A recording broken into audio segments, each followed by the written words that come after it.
चलो भाई, देखो हमें पता है कि हम काफ़ी दिन बाद आ रहे हैं, बट ठीक है। Fastest ending of computer network in just 15 to 80 minute. सबसे पहले स्टार्ट करते हैं, इससे बाहर कुछ भी नहीं आएगा, इससे बाहर कुछ पढ़ना भी नहीं है। समझ में आ रहा है? चलो फिर स्टार्ट करते हैं। पूरा चैप्टर पढ़ लेंगे बहुत जल्दी रिवीजन में। तो सबसे पहले आता है तुम्हारा कंप्यूटर नेटवर्क। कंप्यूटर नेटवर्क क्या होता है? कंप्यूटर नेटवर्क से तुम क्या इंट्रोड्यूस करते हो? कंप्यूटर नेटवर्क मतलब the lane of the networking. ठीक है, कैसे हमारा जो नेटवर्क है वो हमारा कनेक्ट होता है। फिर आता है इसमें सबसे पहले data communication and network topology. Data communication and network topology, इसमें सबसे पहले आता है तुम्हारा कंप्यूटर नेटवर्क। कंप्यूटर नेटवर्क में सबसे पहले आप हमें पढ़ना है कंप्यूटर नेटवर्क आया कहाँ से, इंट्रोड्यूस क्यों हुआ, बना क्यों, यहाँ पे क्यों इस चीज़ की हमें ज़रूरत पड़ी। जो बहुत इंपॉर्टेंट और मेन है वो है तुम्हारा आर्पानेट। इसका जो मतलब इसका जो फुल फॉर्म है वो बहुत इंपॉर्टेंट है, क्योंकि एग्ज़ाम के पॉइंट ऑफ व्यू से, क्योंकि बहुत पूछा जाता है। तो आर्पानेट क्या है? आर्पानेट 1969 में इंट्रोड्यूस हुआ था। किसने किया था? यूएस गवर्नमेंट ने किया था।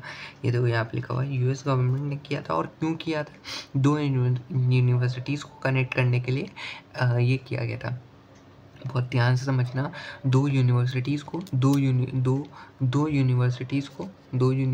को आपस में कनेक्ट करने के लिए यहाँ पे ये इंट्रोड्यूस हुआ था। उसके बाद देखो यहाँ पे आर्पानेट का फुल फॉर्म क्या है? Advance research project agency network to connect various computer from the school universities. ठीक है, उसके बाद आता है तुम्हारा NSFNET। ये तुम्हारा हुआ, ये 1985 में आया। और ये भी मतलब यूएस की गवर्नमेंट ने किया था, लेकिन ये उसकी आर्मी के द्वारा हुआ था। लेकिन इन्होंने छुपा के रखा था कि भाई हम किसी को बताएंगे नहीं, हमारी सिर्फ आर्मी के लिए। लेकिन ये लास्ट में इंट्रोड्यूस हो जाता है, जो कि इंटरनेट बन जाता है। उसके बाद इंटरनेट तो तुम जानते हो, जो आज हम यूज़ कर रहे हैं, 1997 में आ गया था। और इंटरस्पेस क्या है? इंटरस्पेस क्या है? मल्टीपल यूजर्स को वन टाइम पे कनेक्ट करने के लिए आया था। मल्टीपल यूजर्स को वन टाइम पे कनेक्ट करना। और यहाँ पे इंटरस्पेस समझ गए ना, स्पेस कम्युनिकेशंस, इससे ये वाला चीज़ है। उसके बाद आता है तुम्हारा कंप्यूटर नेटवर्क एडवांटेजेस की बात कर लेते हैं। कंप्यूटर नेटवर्क के एडवांटेजेस देख लो। यहाँ पे क्या है? रिसोर्स शेयरिंग हो जाती है, रिलायबिलिटी होती है, कॉस्ट एफिशिएंट होता है, कम्युनिकेशन मीडियम ईजी होता है। कॉस्ट एफिशिएंसी जैसे पहले के टाइम पे मेल जाते थे। अब जैसे हमें एक कंट्री से दूसरी कंट्री में मेल लेके जाना है, तो वो तो बहुत महंगा पड़ेगा। वही चीज़ रिलायबिलिटी होती है और रिसोर्स शेयरिंग बहुत इजी हो जाती है। कम्युनिकेशन मीडियम बहुत अच्छा है। उसके बाद हम बात कर लेते हैं। तुम अबे यार, कम्युनिकेशन मीडियम अच्छा ना होता तो आज तुम अपनी गर्लफ्रेंड से चटिया पाते, तुम बात ना कर पाते मेरे बाबू। ठीक है, समझ गए इतना। उसके बाद आता है तुम्हारा यहाँ पे टाइप्स ऑफ नेटवर्क में सबसे पहले आता है तुम्हारा पैन। फिर आता है तुम्हारा यहाँ पे होगा पैन लैन मैन वैन, पैन लैन मैन वैन, पैन लैन मैन वैन। मैं एक क्यों रटवा रहा हूँ? क्योंकि भाई इसी सीरियल में याद कर लो, यही इसी तरह इंट्रोड्यूस होता है। पैन क्या होता है? Personal area network organise around the individual person. It is generally, मतलब तुम्हारा जो हॉटस्पॉट होता है, ये तुम्हारा पैन होता है। ये बहुत छोटे एरिया में होता है। वायरलेस और केबल, ये दोनों हो सकता है। उसके बाद आता है तुम्हारा पैन आता है पर्सनल एरिया नेटवर्क में क्या? Many device can be share or information. एक ही टाइम पे बहुत सारे डिवाइस इन्फॉर्मेशन को शेयर कर सकते हैं। लैन क्या होता है? लोकल एरिया नेटवर्क होता है, एक स्मॉल एरिया के लिए होता है, in the school, labs, offices और एक सोसाइटी में लगा रहता है। ठीक है, डिस्टेंस मोर देन 5 किलोमीटर, इसकी 5 किलोमीटर से ज़्यादा डिस्टेंस नहीं होती है। One computer designated as a file server, एक कंप्यूटर को बिल्कुल धर दिया जाता है फाइल सर्वर्स के तौर पे। वर्क स्टेशन बनाना पड़ता है। मोस्ट हार्डवेयर एंड सॉफ्टवेयर भी शेयर, हार्डवेयर और सॉफ्टवेयर दोनों यहाँ पे शेयर होते हैं। उसके बाद आता है तुम्हारा मैन क्या होता है? मैन बेसिकली सिटी के लिए यूज़ होता है। Metropolitan area network that is separate over the large area of big cities, उसको हम मैन कहते हैं।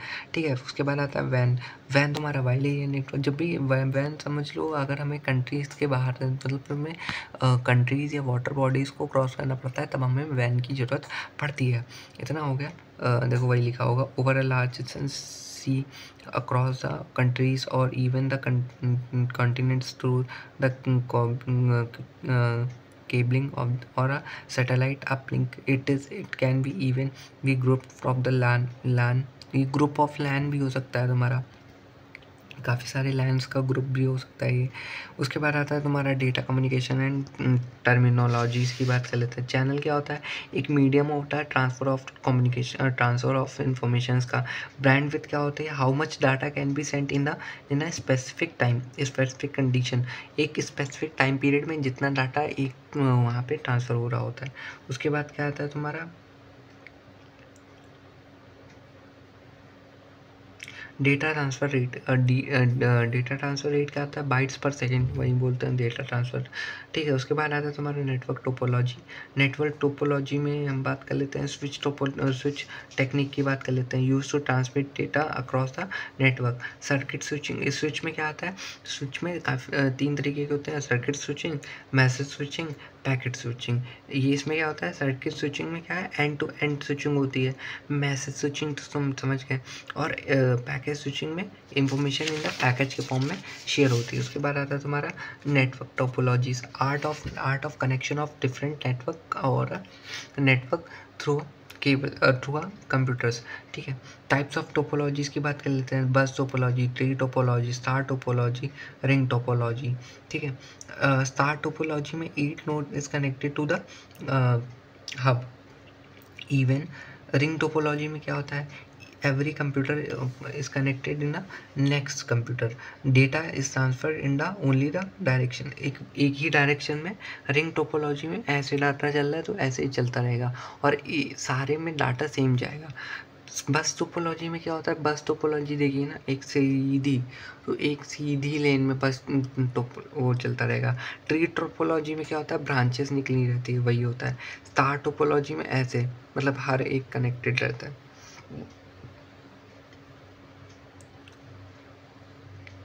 ऐसे समझ रहे हो। फिर यहाँ पे ट्रांसमिशन मीडियम की बात कर लेते हैं। Medium over the message can be transmitted. ये 2 टाइप के होते हैं, या तो वायर हो सकते हैं या तो वायरलेस हो सकते हैं। यहाँ पे गाइडेड मीडिया होती है, यहाँ पे अनगाइडेड। वायरलेस में क्या होता है? अनगाइडेड मीडिया होती है, यहाँ पे गाइडेड मीडिया होती है। जैसे twisted pair of cable, coaxial cable, optical wire, ये हमारे वायर्ड के हो गए। वायरलेस में क्या होता है? इंफ्रारेड, माइक्रोवेव, रेडियो वेव और सैटेलाइट। सबसे पहले हम बात कर लेते हैं नेटवर्क डिवाइसेस की बात कर लेते हैं। Electrical devices which are required to form communication and interference between the device on the computer network. Model की बात कर लेते हैं। मॉडम की बात कर लेते हैं। मॉडम क्या होता है? मॉडम को हम लोग मॉड्यूलेटर और डीमॉड्यूलेटर बोलते हैं। मॉड्यूलेटर और डीमॉड्यूलेटर से समझ में आ रहा है ना? It transmit the data over the telephone line. Modulator या तो बढ़ाता है, मॉड्यूलेटर वो मॉड्यूलेटर कम करता है। RJ45 कनेक्टर, ये तो सुना ही होगा। मतलब रेजिस्टेंस जैक भी बोलते हैं इसको। It is use to connect LAN practical. उसके बाद आता है तुम्हारा ether card. They are connecting in the node with the network. Ether card तो तुम जानते ही होगे। फिर आता है तुम्हारा router. It transmit the data between the 2 same protocol supporting LAN. Hub की बात कर लेते हैं। हब तुम्हारे 2 टाइप के होते हैं, एक्टिव हब और पैसिव हब। एक्टिव हब क्या होता है? एम्पलीफाइज द सिग्नल्स को एम्पलीफाई करते हैं और सिग्नल्स एम्पलीफाई पासिंग थ्रू कर। हब क्या करता है? एम्पलीफाई करता है। हब हमेशा एम्पलीफाई करता है। मॉडम क्या करता है? मॉडम भी सेम काम करता है, लेकिन वो ट्रांसमिशन में हेल्प करता है। ये भी ट्रांसमिशन में हेल्प करता है, लेकिन ये इंस्टेंट बढ़ा देता है। वो सिर्फ बढ़ाता नहीं, कम भी कर देता है। उसको कम करना भी आता है। ठीक है, उसके बाद स्विच की बात कर लेते हैं। ये तुम्हारा एक तरीके की तरह गेटवे होता है। स्विच क्या गेटवे ही होता है। It is use to as a interconnectant between device. Switch मतलब बंद कर दिया, अब नहीं आएगा। गेटवे की बात कर लेते हैं। इज कनेक्टेड डिसिमिलर नेटवर्क को कनेक्ट करने के। गेटवे क्या क्यों होता है? डिसिमिलर नेटवर्क को कनेक्ट करने के काम आता है। रिपीटर क्या करता है? 100 मीटर पे लगता है और डेटा की फ्रिक्वेंसी बढ़ा देता है। अब यही काम देखो हब भी कर रहा है, यही काम सीधा तुम्हारा मॉडम भी कर रहा है। अब किसी को ये ना समझ में आए ना कि इन तीनों में डिफरेंस क्या है, तो मुझसे पूछ लेना, मैं कमेंट सेक्शन में लिख दूंगा या एक शॉर्ट वीडियो बना के अपलोड कर दूंगा। उसके बाद आता है तुम्हारा फिर आता है access point. It is use to receive and terminate data, मतलब रिसीव या टर्मिनेट करने के लिए डाटा के लिए यूज़ होता है। फिर प्रोटोकॉल टाइप, यहाँ पे HTTP की बात कर लेते हैं, हाइपरटेक्स्ट ट्रांसफ़र प्रोटोकॉल। TCP की बात कर लेते हैं, ट्रांसमिशन प्रोटोकॉल की बात होता है ये। ठीक है, कॉल कंट्रोल प्रोटोकॉल होता है। आईपी एड्रेस ही वही है, internet protocol. FTP file transfer protocol. पीओपी3 post office protocol version 3। P3 क्या है, ये वर्जन 3 है। SMTP की बात कर लेते हैं, simple mail transfer protocol. VoIP की बात कर लेते हैं, voice over transmission protocol. Web server की बात कर लेते हैं, HTML क्या है, हाइपरटेक्स्ट मार्कअप लैंग्वेज। XML क्या है, extensible markup language. Domain name क्या होता है, URL रिसोर्स लोकेटर। उसके बाद आता है तुम्हारा वेबसाइट की बात कर लेते हैं। वेब ब्राउज़र क्या होता है, software use to access the website.